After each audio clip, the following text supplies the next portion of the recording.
तो welcome to the another lecture of BMC JE electrical engineering lecture series. तो last lecture में हमने substations की थियरी और सबस्टेशंस के ऊपर कुछ क्वेश्चन डिस्कस किए हैं।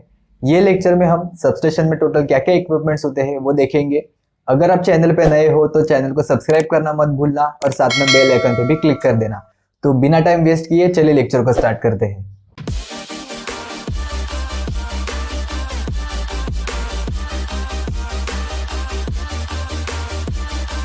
तो आज के लेक्चर में हम देखेंगे इक्विपमेंट्स एंड सबस्टेशन, जिसमें आज हम डिस्कस करेंगे surge arrester, shunt reactors, lightning arrester, wave trap and insulator. जो रिले एंड सर्किट ब्रेकर्स है वो हम डिटेल में आने वाले लेक्चर्स में डिस्कस करेंगे। तो इक्विपमेंट देखने से पहले हम देख लेते हैं कि व्हाट इज वोल्टेज सर्ज। इसका हमें आगे यूज होने वाला है, इसलिए सबसे पहले देख लेते हैं व्हाट इज वोल्टेज सर्ज। तो डेफिनेशन कहता है voltage surge is meant by any sudden excessive rise in the voltage that may be dangerous to the electrical equipment. मतलब जो सबस्टेशन है वो नॉर्मल वोल्टेज पे जब तक चलता है तब तक नो इश्यूज, लेकिन अगर उसका वैल्यू सडनली बढ़ जाता है, sudden excessive rise in the voltage, मतलब एक्सेसिव राइज हो गया वोल्टेज का, तो वो डेंजरस होता है इलेक्ट्रिकल इक्विपमेंट्स के लिए। So there are two types of over voltages. First is internal over voltages and second one is external over voltage. तो इंटरनल ओवर वोल्टेज क्यों होते हैं, उसके रीजंस क्या क्या वो देख लेते हैं।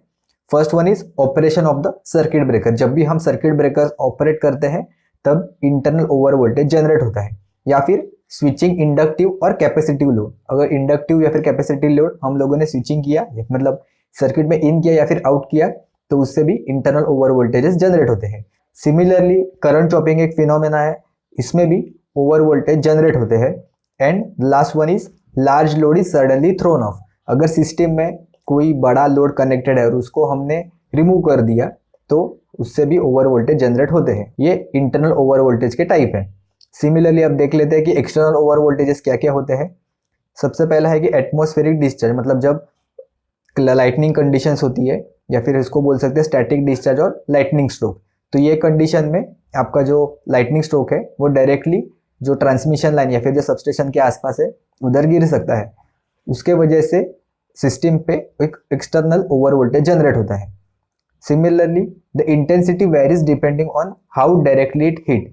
तो ओवर वोल्टेज का जो वैल्यू है, मतलब कितना ओवर वोल्टेज होगा, ये डिपेंड करता है कि जो लाइटनिंग स्ट्रोक डायरेक्टली हिट किया है या फिर उसका कोई पर्टिकुलर ब्रांच हिट किया है। मतलब अगर डायरेक्ट जो मेन ब्रांच है वो लाइटनिंग का डायरेक्टली हिट हुआ तो बहुत ही ज्यादा ओवर वोल्टेज हो जाएगा, लेकिन अगर उसका कोई सब ब्रांच वगैरह हिट हो गया तो उसका वोल्टेज कम होगा। So now we will see what is surge arrestor. The surge arrestor is a device to protect electrical equipment from over voltages, transients caused by external यानी कि lightning और internal यानी कि switching events। तो अभी हमने देखा कि जो internal है और external over voltages है, तो ये जो surge arrestor है ये दोनों conditions में हमारे काम आएगा, मतलब external भी और internal भी। तो surge arrestor is connected to the conductor just before it enters the equipment। मतलब कोई भी equipment से पहले हम सर्ज अरेस्टर कनेक्ट कर देते हैं। यूजुअली हम ट्रांसफार्मर्स के पहले कनेक्ट कर देते हैं in the case of substation. तो इसलिए वो जो एक्सेस ओवर वोल्टेज है वो इक्विपमेंट तक पहुंचने से पहले उसे ग्राउंड करता है या फिर रोक देता है। तो जो हमारे इक्विपमेंट है वो ओवर वोल्टेज से बच जाता है। यहाँ पे आप डायग्राम में देख सकते हो, ये सर्ज अरेस्टर्स कनेक्ट किए हैं, ये देखो ये यहाँ पे, एंड ये थर्ड वन। और ये जो हमारा ट्रांसफार्मर के जो बुशिंग्स है उसके पहले ही हम लोगों ने ये लाइन से सर्ज अरेस्टर कनेक्ट किया है और डायरेक्टली ग्राउंड में कनेक्ट किया। मतलब अगर कोई भी एक्सटर्नल ओवर वोल्टेज आ गया या फिर कोई ट्रांजिएंट ओवर वोल्टेज आ गया तो वो इक्विपमेंट में यानी कि ट्रांसफार्मर में पहुंचने से पहले ही वो डायरेक्टली ग्राउंड में चला जाएगा। तो इससे हमारा जो ट्रांसफार्मर है वो सेफ हो जाएगा। So surge arresters are generally not designed to protect against a direct lightning strike of a conductor, but rather against electrical transients resulting from lightning strikes occurring in the vicinity of the conductor। तो इसका मतलब क्या है, जो surge arrester है वो directly जो lightning strike है वो झेलने के लिए नहीं बने हैं, बट लाइटनिंग स्ट्राइक की वजह से जो ओवर वोल्टेज होता है उसको सप्रेस करने के लिए ये सर्ज अरेस्टर्स काम में आते हैं। तो surge arresters are connected between line and earth. तो ये जैसे मैंने बताया, जो सर्ज अरेस्टर्स है वो लाइन एंड अर्थ के बीच में कनेक्ट होते हैं। यहाँ पे आप डायग्राम में देख सकते हो, ये ऊपर लाइन है और नीचे यहाँ पे ग्राउंड है बॉटम में। तो इन दोनों के बीच में ये हमारे जो सर्ज अरेस्टर्स है वो कनेक्टेड है। A surge arrester should have a low impulse ratio। It should have a low impulse ratio. तो अभी इम्पल्स रेशियो क्या है ये नीचे फॉर्मूले में दिया है। तो impulse ratio is equal to, it is a ratio of breakdown voltage under surge conditions to the breakdown voltage under low frequency conditions. Breakdown voltage under surge condition मतलब जब भी वोल्टेज बढ़ता है तो कौन से वोल्टेज पे वो ब्रेकडाउन होगा, and breakdown voltage under the low frequency condition मतलब अपना नॉर्मल जो 50 हर्ट्ज या फिर 60 हर्ट्ज का जो फ्रीक्वेंसी है वहां पे कितना वोल्टेज होता है, ये दोनों का रेशियो है। Surge arrester should have a low impulse ratio. तो क्यों लो होना चाहिए इसने आगे नेक्स्ट पॉइंट में दिया है। So that a surge incident on the surge arrester may be bypass to the ground instead of passing through the equipment. तो जितना इम्पल्स रेशियो का वैल्यू कम होगा उतना ही जो हायर वोल्टेज है मीन्स जो ओवर वोल्टेज है वो इजीली ग्राउंड में बाईपास कर देगा instead of passing to the equipment. यहाँ पे आप देख सकते हो कि अगर ओवर वोल्टेज कोई भी जनरेट हुआ और इक्विपमेंट में इंटर करने की कोशिश की, यह है ओवर वोल्टेज की वेव, तो इक्विपमेंट में पहुंचने से पहले ही वो जो ओवर वोल्टेज का सर्ज है वो डायरेक्टली ग्राउंड कर देगा। और यहाँ पे है ये हमारा नॉर्मल या फिर नॉमिनल वोल्टेज इक्विपमेंट में इंटर करेगा। तो सेकंड इक्विपमेंट जो है हमारे सबस्टेशन में वो है lightning arresters. A lightning arrester और a surge diverter is a protective device which conducts the high voltage surges on the power system to the ground। तो लाइटनिंग अरेस्टर का काम भी यही है, it's protective device which conducts the high voltage surge to the power system to the ground. मतलब जो high voltage है और जो ओवर वोल्टेज है, जो अननेसेसरी वोल्टेज है, उसको डायरेक्टली ग्राउंड में या फिर अर्थ में सेंड कर देता है। तो बेसिक फंडामेंटल जो यूसेज है सर्ज अरेस्टर का और लाइटनिंग अरेस्टर्स का वो ऑलमोस्ट सेम ही है। Under normal operation the lightning arrester is of the line, मतलब वो कोई भी काम नहीं करता है, वो जो वोल्टेज है उसको डायरेक्टली पास कर देता है। It conducts the no current to the earth और the gap is not conduct. तो आप डायग्राम में देख सकते हो ये लाइटनिंग अरेस्टर का डायग्राम है जहाँ पे ये दो स्फीयर्स के बीच में एक गैप जनरेट किया, यहाँ पे स्पार्क प्रोड्यूस होता है जब भी ओवर वोल्टेज होता है। तो जब भी पावर सर्किट में कोई भी ओवर वोल्टेज आ गया तो ये डायरेक्टली इससे पास होता है, यह गैप के बीच में आर्क जनरेट होता है और ये जो रजिस्टर है इससे अक्रॉस डिसिपेट होता है और डायरेक्टली जो रिमेनिंग है वो ग्राउंड में चला जाता है। So on the occurrence of over voltage इसने यही कहा है, air insulation across the gap break down means ये जो दोनों जो स्फीयर कनेक्टेड है उसके बीच में जो गैप है वो ब्रेक डाउन होता है because of the over voltage and the arc is form. इसके बीच में ये आर्क जनरेट होता है providing the low resistance path for the surge to the ground. तो जो ओवर वोल्टेज है वो डायरेक्टली ये गैप के थ्रू रेजिस्टर्स के अक्रॉस डिसिपेट होता है, जो रिमेनिंग है वो वोल्टेज अर्थ में चला जाता है। तो लाइटनिंग अरेस्टर्स और सर्ज अरेस्टर में बहुत बार स्टूडेंट्स को कंफ्यूजन होता है। तो बेसिक दोनों में डिफरेंस ये है कि लाइटनिंग अरेस्टर्स जो है वो डिजाइन होता है डायरेक्ट जो लाइटनिंग स्ट्रोक है उसको झेलने के लिए, और जो सर्ज अरेस्टर होता है वो डायरेक्ट लाइटनिंग स्ट्रोक को झेलने के लिए नहीं डिजाइन होता है, बट रादर लाइटनिंग स्ट्रोक की वजह से जो ओवर वोल्टेज प्रोड्यूस होता है या फिर जो ट्रांजिएंट्स जो जनरेट होते हैं उसको सप्रेस करने के लिए हम सर्ज अरेस्टर्स यूज करते हैं। दोनों का काम तो सेम ही होता है कि जो इक्विपमेंट है यानी कि जो ट्रांसफार्मर वगैरह है उसको प्रोटेक्ट करना एंड जो कुछ भी ओवर वोल्टेज सर्ज है वो खुद के थ्रू ग्राउंड में पास करना। तो ये एक पॉइंट भी इंपॉर्टेंट है कि लाइटनिंग अरेस्टर को हम सर्ज डाइवर्टर भी कहते हैं। तो क्वेश्चन में कभी कभी पूछा जाता है कि जो लाइटनिंग अरेस्टर है उसको और क्या कहते हैं, तो ऑप्शन में आपको दिया होगा सर्ज डाइवर्टर है, फिर उसके बाद सर्ज एब्जॉर्बर है एंड और 2-3 ऑप्शंस दिए रहेंगे। तो सर्ज डाइवर्टर अलग होता है एंड सर्ज एब्जॉर्बर अलग होता है। तो ये लाइटनिंग अरेस्टर जो होता है वो सर्ज को डाइवर्ट करता है, इसलिए उसको सर्ज डाइवर्टर कहते हैं। Surge absorber is different. तो लाइटनिंग अरेस्टर और सर्ज अरेस्टर में एक और कॉमन चीज है कि नॉर्मल वोल्टेजेस पे वो डायरेक्टली पास कर देते हैं एंड जब भी ओवर वोल्टेज का कंडीशन आएगा तब वो हाई कंडक्टिंग की तरह बिहेव करेंगे, यानी कि उसके अक्रॉस से जो मैक्सिमम अपना वोल्टेज होता है ओवर वोल्टेज वो खुद के थ्रू पास कर देते हैं और अपना जो इक्विपमेंट है सबस्टेशन में उसको हेल्दी कंडीशन में रखते हैं, उसको डैमेज होने नहीं देते। तो surge arrester and lightning arrester maximum time खुद डैमेज हो जाते हैं, लेकिन जो इक्विपमेंट है जिसके अक्रॉस हम लोग लगा देते हैं, जिसके पहले लगा देते हैं उसको वो बचा देते हैं, क्योंकि जो ट्रांसफार्मर का जो कॉस्ट वगैरह है वो बहुत ज़्यादा होता है as compare to the surge arrester. तो इसलिए सर्ज अरेस्टर भी डैमेज हुआ तो भी इतना कुछ प्रॉब्लम नहीं होता, अगर ट्रांसफार्मर डैमेज हुआ तो भारी नुकसान हो सकता है वहाँ पे। तो नेक्स्ट इक्विपमेंट जो सबस्टेशन में होता है वो है वेव ट्रैप। तो वेव ट्रैप का डेफिनेशन देखते क्या है।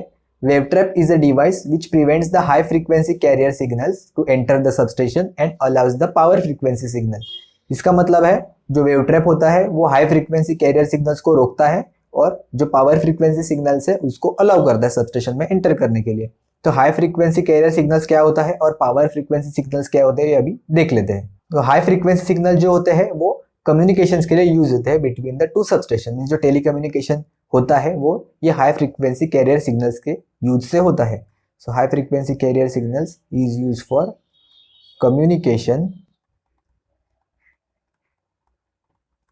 Between two substation.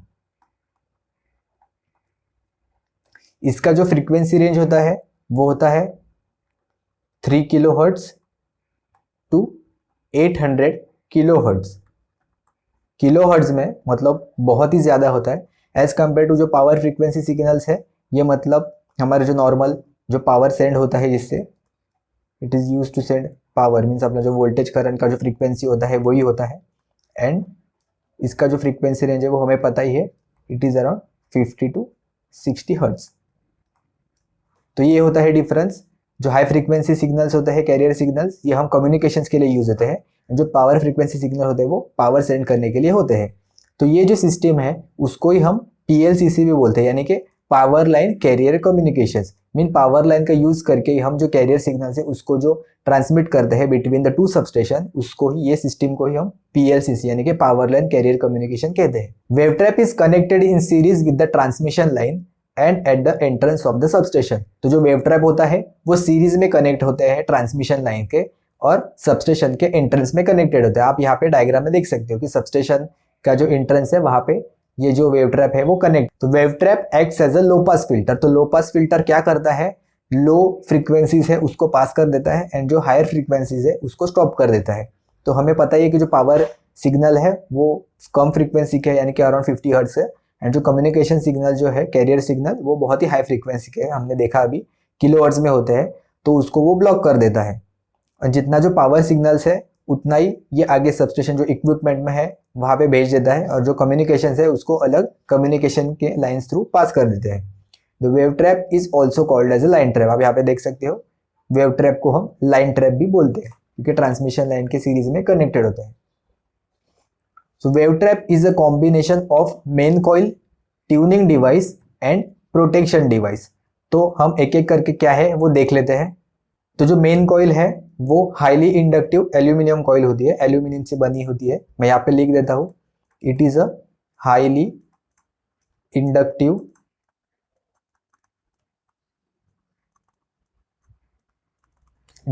Inductive aluminium coil. आप यहाँ पे डायग्राम में देख सकते हो। सो हाईली इंडक्टिव, हमने इंडक्टेंस के बारे में तो देखा ही है। इंडक्टेंस का जो रिएक्टेंस होता है वह क्या होता है, XL is equal to 2 pi FL, यानी कि जो फ्रीक्वेंसी पे डिपेंड करता है। सो इफ हमने फ्रीक्वेंसी इंक्रीज कर दिया तो इसका मतलब जो रिएक्टेंस का जो वैल्यू है इंडक्टिव रिएक्टेंस वो भी बढ़ जाएगा। इसलिए ये जो एल्यूमिनियम कॉइल है ये at higher frequencies it provides high impedance and at lower frequencies it provides almost negligible impedance। और जो impedance होता है वो क्या होता है हमने देखा ही है, impedance होता है R plus JX। ये जो टोटल कंपोनेंट है वो करंट को अपोज करने में हेल्प करते हैं। तो जो हायर फ्रीक्वेंसीज है इसको ये रोक देता है और जो लोअर फ्रीक्वेंसीज का जो सिग्नल है उसको ये पास कर देता है। इसलिए एल्यूमिनियम कॉइल जो है वो बहुत मेजर रोल यहाँ पे प्ले करती है। उसके बाद है ट्यूनिंग डिवाइस। तो ट्यूनिंग डिवाइस में क्या होता है आप यहाँ पे देख सकते हो, एक कपलिंग कैपेसिटर भी कनेक्टेड है। तो tuning device is made up of R, L and C। तो RLC का कुछ ना कुछ कॉम्बिनेशन करके हम वहाँ पे सर्किट को है वो ट्यून करते हैं। तो ट्यूनिंग का मतलब क्या होता है, तो इससे हम लोग जो फ्रीक्वेंसी हमको ब्लॉक करना है वो सेट कर देते हैं, यानी कि we set the bandwidth of the system. It decides the bandwidth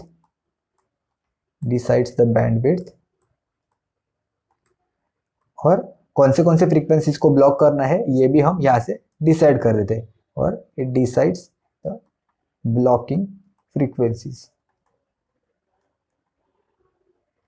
और सबसे आखिर में होता है प्रोटेक्शन डिवाइसेस, जो ये वेव ट्रैप को या फिर लाइन ट्रैप को प्रोटेक्ट करते हैं। So it is use to protect from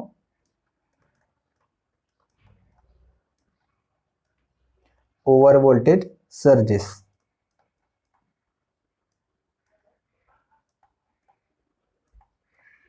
तो जो प्रोटेक्शन डिवाइसेस है ये लाइन ट्रैप को ओवर वोल्टेज सर्ज से बचाता है।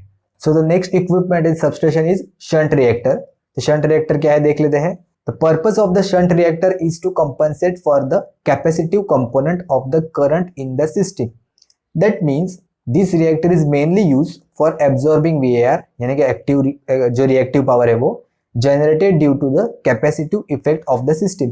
तो अगर आपको याद होगा तो मैंने पावर फैक्टर करेक्शन के केस में बताया था कि अगर सिस्टम में हमारा जो लोड है वो अगर कैपेसिटिव होता है तो उसके पैरेलल में हम एक इंडक्टर कनेक्ट कर देते हैं। तो जो इंडक्टिव जो कंपोनेंट होता है उसे ही हम यहाँ पे शंट रिएक्टर कहते हैं। यहाँ पे यही कहा है कि जो capacitive component of the current in the system है उसको कंपनसेट करने के लिए in the substation shunt reactors are connected normally between line and ground. हमने वहां पे भी देखा था लाइन और ग्राउंड के बीच में और लोड के पैरेलल में हमने कनेक्ट किया था। तो यहाँ पे आप डायग्राम में देख सकते हो, ये ट्रांसफार्मर की तरह ही ऑलमोस्ट दिखने में लगता है, लेकिन ट्रांसफार्मर में और शंट रिएक्टर में डिफरेंसेस होते हैं। तो आगे है इंसुलेटर। ये बहुत इंपॉर्टेंट है, इस पे मैक्सिमम टाइम क्वेश्चन पूछे जाते हैं। तो देख लेते हैं इंसुलेटर्स क्या होता है। The insulator provide necessary insulation between the line conductors and the supports and thus prevent any leakage current from the conductors to earth. तो आपने बहुत बार ट्रांसमिशन लाइन के ऊपर ये स्ट्रक्चर में कुछ देखा होगा, उसको हम लोग इंसुलेटर कहते हैं। इंसुलेटर हमने पिछले लेक्चर में भी डिस्कस किया था, लेकिन वो एक बेसिक डेफिनेशन था। इस सबस्टेशन के केस में या फिर ट्रांसमिशन एंड डिस्ट्रीब्यूशन के केस में जो इंसुलेटर्स होता है वो आपने देखे ही होंगे, वो कुछ ऐसे फॉर्म में दिखते हैं, ये भी हम लोग डिस्कस करेंगे। तो जो इंसुलेटर्स होते हैं it insulates line conductors and जो सपोर्ट होता है, जो टॉवर स्ट्रक्चर्स होते हैं उसके और जो लाइव वायर है उसके बीच में कनेक्टेड होते हैं to prevent any leakage current. Means कोई भी जो लीकेज करंट है वो टावर से फ्लो ना हो नीचे। तो अभी एक इंसुलेटर में क्या क्या डिजायरेबल प्रॉपर्टीज होना चाहिए ये हम देख लेते हैं। The first one is high mechanical strength. तो हाई मैकेनिकल स्ट्रेंथ क्यों चाहिए? To withstand the conductor load and wind load. Obviously जो कंडक्टर का जो वेट है उसको भी एंड जो विंड का जो स्पीड है उसको भी सस्टेन करने के लिए इंसुलेटर में एक हाई मैकेनिकल स्ट्रेंथ होनी चाहिए। The second one is high electrical resistance of insulator material in order to avoid leakage currents to the earth. Obviously ये तो सबसे इंपॉर्टेंट उसका पैरामीटर है, it should have the high electrical resistance, तभी वो जो लीकेज करंट है उसको अवॉइड कर पाएगा। Third one is high relative permittivity of insulator material in order that dielectric strength is higher. तो इसका जो रिलेटिव परमिटिविटी है वो भी हाई होना चाहिए because it is a dielectric property. The insulator material should be non-porous, free from impurities and cracks, otherwise the permittivity will be lowered। तो जो इंसुलेटर है वो नॉन पोरस होना चाहिए, मीन्स उसमें कोई होल्स वगैरह नहीं होने चाहिए। It should be free from impurities and cracks, मतलब उसका मैकेनिकल स्ट्रेंथ ही अच्छा होना चाहिए, उसमें कोई क्रैक वगैरह नहीं होने चाहिए, तो वो इजीली डैमेज हो जाएगा। And the last one is the high ratio of puncture strength to flash over. तो ये क्या होता है? High ratio of puncture strength to flash over. इसमें पंचर क्या होता है और फ्लैश ओवर क्या होता है ये अभी हम आगे देख लेते हैं। आगे देखते हैं इंसुलेटर्स में। The most commonly use material for insulators of overhead line is porcelain, but glass and steatite can also be use. तो जो ओवरहेड लाइन में जो इंसुलेटर्स हम लोग यूज करते हैं वो बेसिकली पोर्सिलिन से बने हुए होते हैं। आप ये नीचे डायग्राम में देख सकते हो, आपने ऐसे कुछ देखे होंगे इंसुलेटर, तो इसका जो मटेरियल होता है वो पोर्सिलिन होता है। तो पोर्सिलिन एक बहुत अच्छा मटेरियल होता है because of it have a stronger mechanical properties than glass. उसमें लीकेज करंट भी कम होता है एंड जो एटमॉस्फेरिक चेंज होता है टेम्परेचर का उसको भी ये इजीली सस्टेन करता है। अभी देख लेते हैं इंसुलेटर के कौन से टाइप्स है वो। The first one is pin type insulator. आप यहाँ पे डायग्राम में देख सकते हो। तो पिन टाइप इंसुलेटर क्या है वो हम देख लेते हैं। It is secure to the cross arm of the pole. आप यहाँ पे नीचे डायग्राम में देख सकते हो, ये पोल का जो क्रॉस आर्म है वहां पे 3 टोटल पिन इंसुलेटर कनेक्टेड है। There is a groove on the upper and of the insulator for housing the conductor. तो यहाँ पे एक ग्रूव होता है जिससे कंडक्टर पास होता है। आप ये पिक्चर में देख सकते हो यहाँ पे नीचे, या फिर मैं इधर भी दिखा देता हूँ। तो यहाँ से कंडक्टर ऊपर से पास होता है। Pin type insulator is use for the voltage up to 33 kV। तो जो 33 kV एंड उससे कम वोल्टेजेस के लिए हम पिन टाइप इंसुलेटर यूज करते हैं, तो ये वैल्यू आपको याद रखना पड़ेगा। Then for pin type insulator the value of safety factor is about 10। तो सेफ्टी फैक्टर क्या है ये हम लोग अभी देख लेते हैं। तो safety factor of insulator is a ratio of puncture strength to the flash over voltage. ये हमने स्टार्टिंग के पॉइंट्स में भी देखा था, जो इंपॉर्टेंट पॉइंट्स है यहाँ पे देखो, high ratio of puncture strength to flash over, तो यही है, उसको ही हम लोग बोलते हैं safety factor of the insulator, puncture strength divided by flash over voltage. तो अभी हम लोग एक एक करके देख लेते हैं कि flash over voltage and puncture strength क्या होता है। तो फ्लैश ओवर में क्या होता है, in the flash over an arc occurs between the line conductors and insulator and discharge jump across the air gaps following the shortest distance. तो line conductor और इंसुलेटर के बीच में एक डिस्चार्ज होता है जो डायरेक्टली जंप करता है एयर गैप्स के across following the shortest distance. तो शॉर्टेस्ट पाथ वो फाइंड आउट करने की कोशिश करता है, उसको हम लोग बोलते हैं फ्लैश ओवर होता है। In case of flashover, the insulator will continue to act in its proper capacity unless extreme heat produced by the arc destroys the insulator। तो एक मेन इंपॉर्टेंट पॉइंट है यहाँ पे कि फ्लैश ओवर में हमें आर्क दिखाई देता है, लेकिन इसके वजह से जो इंसुलेटर है वो कभी भी कंप्लीटली डैमेज नहीं होता, it will continue to act in its proper capacity. But in case of puncture the discharge occurs from the conductor to pin through the body of the insulator. Puncture के case में जो discharge होता है वो पूरे body के ऊपर होता है। When such breakdown is involved, the insulator is permanently destroyed due to excessive heat। तो पंचर होना मीन्स जो इतना इंसुलेटर है वो कंप्लीटली डिस्ट्रॉय होता है, कंप्लीटली डैमेज हो जाता है। लेकिन फ्लैश ओवर के केस में जो इंसुलेटर है वो कंप्लीटली डैमेज नहीं होता, वो continue to act in its proper capacity. तो इसका मतलब हम इससे ये पता लगा सकते हैं कि जो पंचर वोल्टेज है वो ज्यादा होता है, मतलब बहुत ही ज्यादा वोल्टेज होने पर जो इंसुलेटर है वो डैमेज हो सकता है। और फ्लैश ओवर वोल्टेज पे हमें सिर्फ फ्लैश हुआ दिखाई देता है, यानी कि सिर्फ आर्क दिखाई देता है, लेकिन इंसुलेटर है वो उसको नॉर्मल कंडीशन में वर्क होता है। It is desirable that the value of the safety factor is high so that the flash over takes place before the insulator gets puncture. तो इंसुलेटर टोटली पंचर होने से पहले अगर फ्लैश ओवर हुआ तो हमें पता लग सकता है कि यहाँ पे ओवर वोल्टेज का चांसेस हो गया, फिर ओवर वोल्टेज का केस प्रोड्यूस हुआ, तो इससे हम कुछ प्रिवेंटिव एक्शंस ले सकते हैं। तो इसलिए द फैक्टर ऑफ सेफ्टी यानी कि safety factor of the insulator should be high, यानी कि flash over voltage should be low than the puncture strength. Next type of insulator is suspension type insulator. तो अभी देख लेते हैं सस्पेंशन इंसुलेटर क्या होता है। The pin type insulator is not economical beyond 33 kV। तो ये भी एक इंपॉर्टेंट है, ये आप ध्यान में रखना कि पिन टाइप जो इंसुलेटर है वो 33 kV से कम में यूज होता है, क्योंकि 33 kV से हम लोग इंक्रीज किया तो वहां पे ये इकोनॉमिकल नहीं होता है पिन टाइप जो इंसुलेटर है वो। So for higher voltages यानी कि greater than 33 kV, we use suspension type insulators. It consists of number of porcelain discs connected in series by metal links in the form of string। तो आप यहाँ पे देख सकते हो कि हम लोगों ने जो 3 इंसुलेटर डिस्क है इंडिविजुअल उसको सीरीज में कनेक्ट किया है with the help of metal links, और ये जो कंप्लीट यहाँ पे जो स्ट्रक्चर देखते हो उसे हम लोग स्ट्रिंग कहते हैं। The conductor is suspended at the bottom and of the string while the other end of the string is secured to the cross arm of the tower। तो ये जो ऊपर का जो स्ट्रक्चर है ये हम क्रॉस आर्म को कनेक्ट करते हैं जो टॉवर होता है, और नीचे यहाँ पे सबसे आखिर में एक लाइन कंडक्टर होता है। Each unit or disc is design for the low voltages 11 kV, यानी कि हम यहाँ पे देख सकते हो कि यहाँ पे टोटल 3 इंसुलेटर्स कनेक्टेड है, और जो ईच इंसुलेटर डिस्क है वो 11 kV सस्टेन कर सकते हैं, यानी कि जो 3 डिस्क है वो टोटल 33 kV का हम नीचे जो लाइन कंडक्टर है वो इजीली कनेक्ट कर सकते हैं। If the working voltage is 66 kV then 6 disc in series will be provided on the strings. तो आपने बहुत बार देखे होंगे ट्रांसमिशन टावर में टोटल 3 डिस्क नहीं होते, उससे ज्यादा होते हैं, तो आप उसे डायरेक्टली कैलकुलेट कर सकते हैं कि जितने नंबर ऑफ डिस्क होंगे उसको मल्टीप्लाई बाय अगर आप 11 करोगे तो आपको रफली उसका आइडिया आ जाएगा।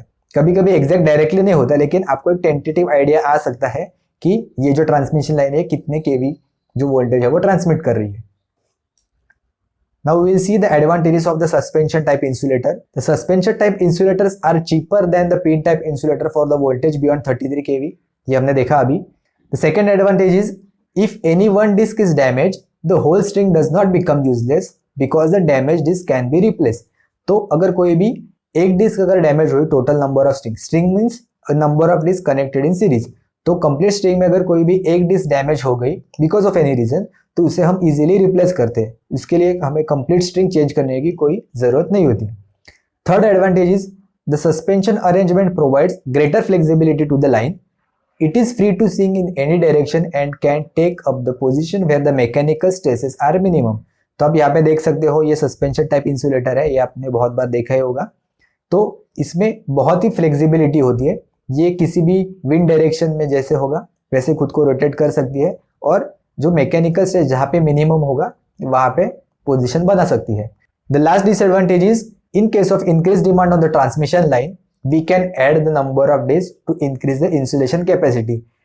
यानी कि इन फ्यूचर अगर ये ट्रांसमिशन लाइन को अगर हमने अपग्रेड करने की कोशिश की, यानी कि हायर वोल्टेजेस पास करने की कोशिश की, तो हम सेम इंसुलेटर यूज कर सकते हैं और उसके साथ साथ हम एडिशनल डिस्क भी इसमें ऐड कर सकते हैं। तो कंप्लीट स्ट्रिंग जो चेंज करने की जरूरत नहीं होती, हम 11 kV पर डिस्क के हिसाब से अगर जितना वोल्टेज बढ़ेगा उसके हिसाब से हम डिस्क ऐड कर सकते हैं, और यही इंसुलेटर विद एडिशनल डिस्क हम यूज कर सकते हैं।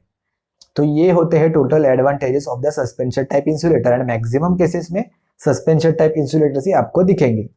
Now we will see the strain insulator. When there is a dead end of the line or there is a corner or sharp curve, the line is subjected to greater tension. यानी कि जहाँ पे line का, transmission line का जहाँ पे dead and होता है, या फिर अगर कोई भी शार्प कर्व या फिर टर्न होगा वहाँ पे, तो वो कंडीशन में जो केबल पे है वो बहुत ही ज्यादा टेंशन जनरेट होता है। In order to relieve the line of the excessive tension, strain insulators are use. तो वो जो एक्सेसिव जो टेंशन वहाँ पे प्रोड्यूस होता है, तो उस केस में हम स्ट्रेन इंसुलेटर यूज करते हैं। So for low voltage lines यानी कि less than 11 kV, shackle insulators are use as a strain insulator. तो शेकल इंसुलेटर्स क्या है ये अभी हम लोग देखते हैं, लेकिन आप ये याद रखना कि 11 kV से कम के लिए जहाँ पे शार्प टर्न या फिर जहाँ पे डेड एंड हो, वहाँ पे हम शेकल इंसुलेटर्स ही as a strain insulators use करते हैं। However, for high transmission lines, strain insulators consist of an assembly of suspension insulator। तो हमने अभी पढ़ा ही है सस्पेंशन इंसुलेटर क्या होता है। यही हम लोग हायर वोल्टेजेस के लिए जहाँ पे स्ट्रेन इंसुलेटर की जरूरत होती है, तो हम सस्पेंशन इंसुलेटर ही वहाँ पे यूज करते हैं। आप यहाँ पे नीचे डायग्राम में देख सकते हो, ये अरेंजमेंट सस्पेंशन टाइप इंसुलेटर्स का ही है, लेकिन हमने यहाँ पे एज ए स्ट्रेन इंसुलेटर की तरह उसे यूज किया है। The disc of strain insulator are use in the horizontal arrangement. हमने देख सकते हो यहाँ पे डायग्राम में हॉरिजॉन्टल फैशन में ये कनेक्टेड है, यहाँ पे भी डायग्राम में दिया है। तो ये होता है स्ट्रेन इंसुलेटर। अभी देख लेते हैं शेकल इंसुलेटर क्या है। आप डायग्राम में यहाँ पे देख सकते हो, बहुत ही स्मॉल इसका स्ट्रक्चर है, frequently use for low voltage distribution line. तो शेकल इंसुलेटर बहुत ही लो वोल्टेज के लिए हम लोग यूज करते हैं। पिछले केस में हमने देखा था कि लेस देन 11 kV हम लोग उसको यूज करते हैं। कैन बी यूज इधर इन हॉरिजॉन्टल पोजिशन और इन अ वर्टिकल पोजिशन। तो दोनों फैशन में हम लोग उसको कनेक्ट कर सकते हैं। They can be directly fix to the pole with the bolt or to the cross arm. तो जैसे आप यहाँ पे देख सकते हो, एक डी स्ट्रैप है और उसको हम लोग बोल्ट से कनेक्ट कर सकते हैं। The conductor in the groove is fix with the soft binding wire. तो यहाँ पे आप देख सकते हो कि एक सॉफ्ट बाइंडिंग वायर से जो पीछे वाला कंडक्टर है उसको यहाँ पे फिक्स किया है। तो अभी हमने इंसुलेटर क्या है वो डिस्कस किया है। तो इंसुलेटर के केस में जो स्ट्रिंग इफिशियंसी होता है वो बहुत एक इंपॉर्टेंट पैरामीटर होता है। तो चलिए देखते हैं स्ट्रिंग इफिशियंसी क्या होता है। स्ट्रिंग इफिशियंसी हम यूजुअली सस्पेंशन टाइप जो इंसुलेटर होता है उसी के केस में डील करते हैं। तो यहाँ पे आप देख सकते हो सस्पेंशन टाइप इंसुलेटर का डायग्राम है। यहाँ पे टोटल 3 डिस्क कनेक्टेड है।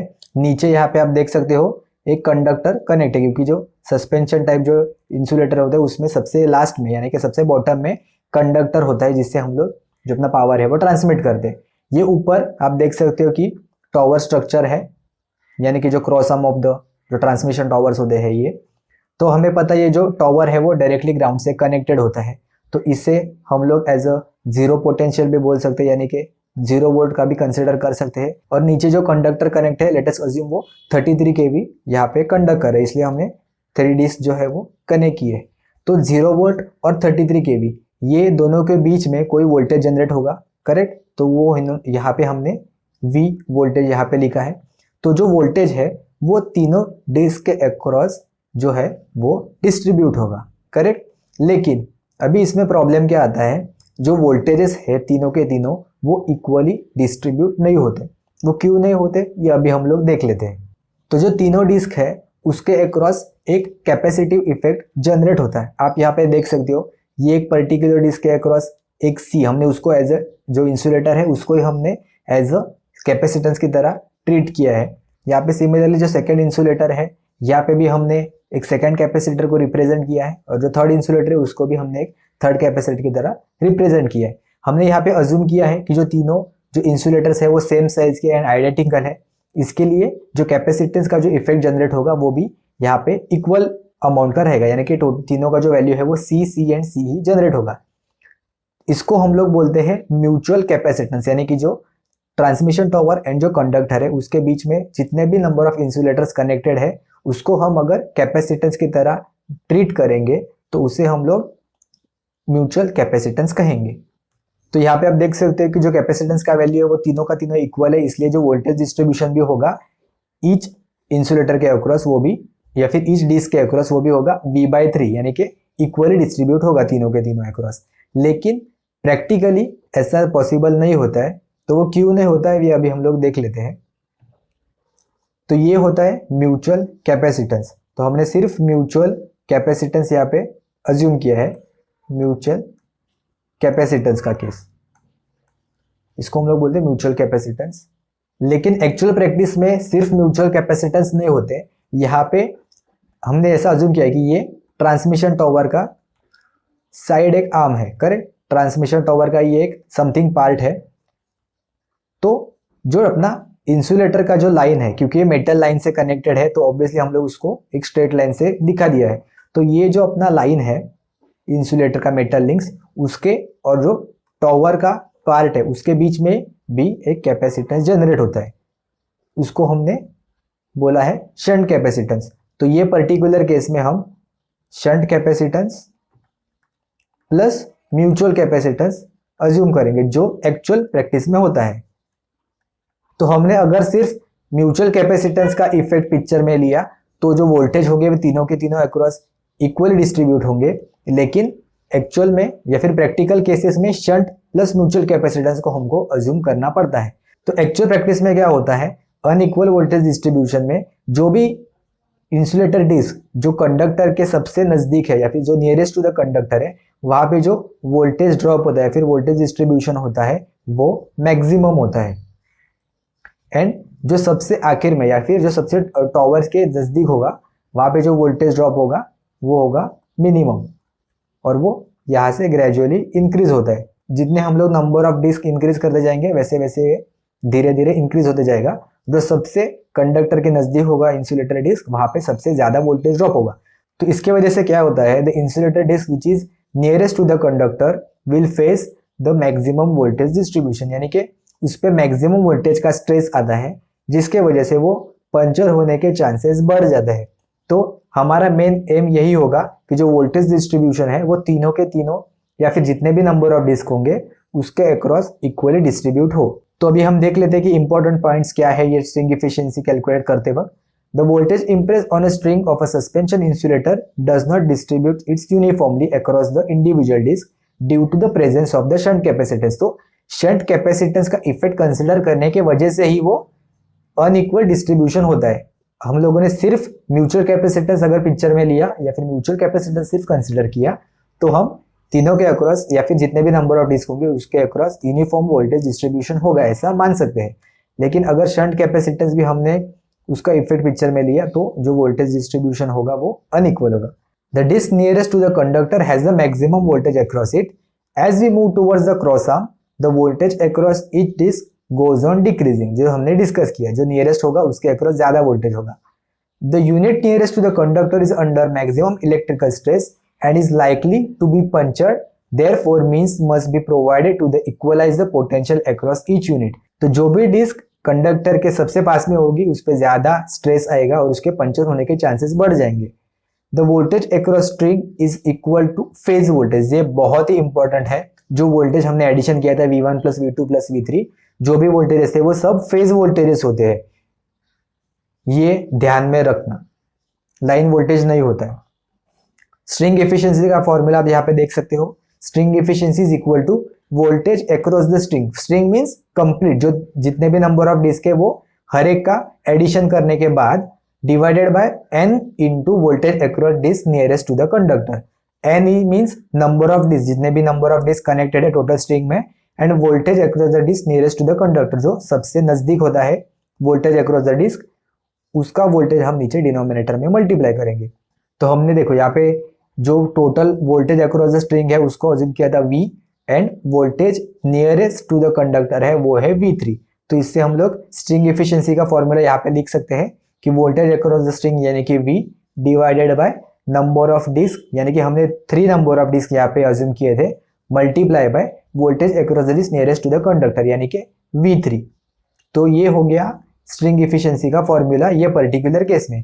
अगर नंबर ऑफ डिस्क यहाँ पे बढ़ेंगे तो ये जो 3 नंबर है ये बढ़ जाएगा, voltage across the string same रहेगा एंड V3 भी चेंज होगा। So now we will see the methods to improve the string efficiency. तो हमने देखा ये कि स्ट्रिंग एफिशिएंसी बढ़ाने के लिए मतलब जो तीनों के तीनों जो डिस्क है या फिर जितने भी नंबर ऑफ डिस्क है उसके अक्रॉस वोल्टेज डिस्ट्रीब्यूशन है वो इक्वल होना चाहिए। तो इसके लिए हम क्या यूज करते हैं, जो सबसे पहला है using the longer cross arms. तो अनइक्वल वोल्टेज डिस्ट्रीब्यूशन किसके वजह से होता है, शंट कैपेसिटेंस की वजह से, करेक्ट। तो अगर हमने लॉन्गर क्रॉस आर्म्स यूज किए मींस टॉवर एंड कैपेसिटेंस, ये दोनों के बीच का अगर डिस्टेंस हमने बढ़ा दिया तो उसके वजह से जो शंट कैपेसिटेंस है उसका वैल्यू कम हो जाएगा, क्योंकि हमने देखा ही था C क्या होता है एप्सिलॉन A अपॉन D, यानी कि C is inversely proportional to the D, और D क्या होता है distance between the two conducting plates, यानी कि टॉवर और जो अपना मेटल लिंक्स का जो इंसुलेटर का जो मेटल लिंक है उसके बीच का अगर हमने डिस्टेंस इंक्रीज किया तो कैपेसिटेंस का वैल्यू है वो कम हो जाएगा। डिस्टेंस इंक्रीज किया तो जो कैपेसिटेंस का वैल्यू है वो कम हो जाएगा, और अगर शंट कैपेसिटेंस का वैल्यू कम हुआ तो जो वोल्टेज डिस्ट्रीब्यूशन है across all the strings across all the individual insulator disc वो इक्वल हो जाएगा। तो next method is by grading the insulator. तो स्टार्टिंग के केस में हमने क्या अज्यूम किया था कि जो इंसुलेटर डिस्क है वो तीनों के तीनों आइडेंटिकल है, तो इसके वजह से जो कैपेसिटेंस का जो वैल्यू होगा वो भी इक्वल होगा।